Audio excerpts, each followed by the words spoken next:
Breaking news today.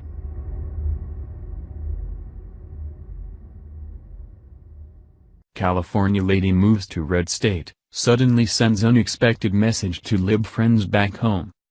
Flyover country. Bible Belt. Middle America. Coastal elites in liberal cities have all sorts of terms for red states, but they all seem to convey one message: conservative areas of the country are somehow backward and should be avoided. That's the impression one California writer had about America's heartland.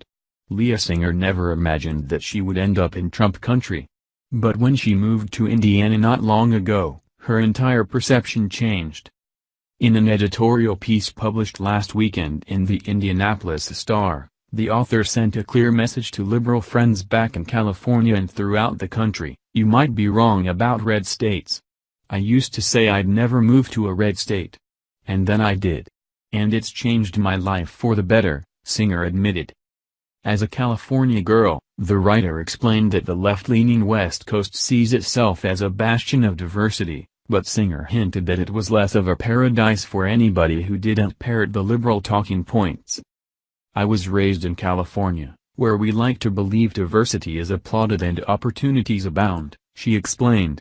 In many ways, California's blue state bubble can be a very safe place to live if you subscribe to the popular liberal politics. In other words, it was diverse only if you thought and talked the same as everyone else, which kind of defeats the point. Regardless, Singer was a bit apprehensive about starting her new life in a conservative region. Over and over, I was questioned about why I would ever leave the Golden State for a flyover red state. This phrase alone troubled me, and the implied perception that one flies over the Midwest just to get to their East or West Coast home, she stated. Like sheltered people naively asking about a faraway land they've only vaguely heard about, the writer's West Coast friends had a lot of curiosity about how things were in America's heartland. As I settled into life in the Midwest, I heard the same assumptive questions: did everyone you know vote for Donald Trump?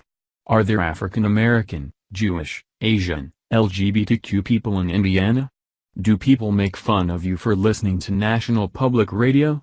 Singer recalled. The coastal transplant quickly realized that her past impressions of conservative America were nowhere near the reality.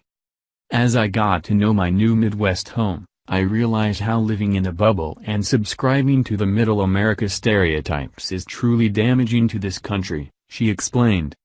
Never does one ask how the Indiana public schools provide many opportunities that have been cut from California's public schools because of one budget crisis after another, Singer continued. Never does one ask about the low cost of living that is allowing us to pay off the mountain of debt we accrued in California. And never does one ask about my fellow community members, who are running successful businesses, enriching the city's arts and making a difference for the local environment. She noticed something that enlightened coastal liberals often ignore: places such as California may not be as truly diverse as they pretend to be. Southern California is diverse racially and religiously, it really is not with respect to class or working poor, the writer revealed. This is especially the case in San Diego County, where it's becoming more difficult for middle-class families to own a home or afford rent, with 41% of homeowners and 57% of renters spending 30% or more of income on housing, all while incomes stay stagnant, according to the San Diego Regional Chamber of Commerce. In simple terms, many places in liberal enclaves have become so expensive to live that economic diversity is a thing of the past. It's a bit like pretending that a gated community where everyone is a doctor or a lawyer and drives a BMW is diverse. Different racial boxes may be checked, but it's all a bit boring. In the end, Singer's positive experience with the Midwest helped her realize that many coastal elites purposely bury their heads in the sand when it comes to real diversity within the United States. How many of these people travel within their own country to get to know the other? Why travel the globe, but not make an effort to get to know your Midwest neighbor? The author asked. Living in Indiana, I now have an understanding of America that I did not before.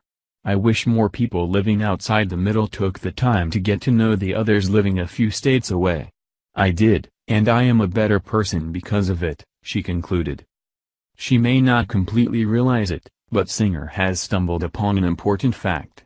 Liberal obsession with diversity often shuns true multiculturalism, a variety of opinions, thoughts and political stances, and instead focuses on the feel-good categorization of irrelevant traits like skin color. In many of the most important ways, conservative areas of the country are advancing while liberal neighborhoods face major problems.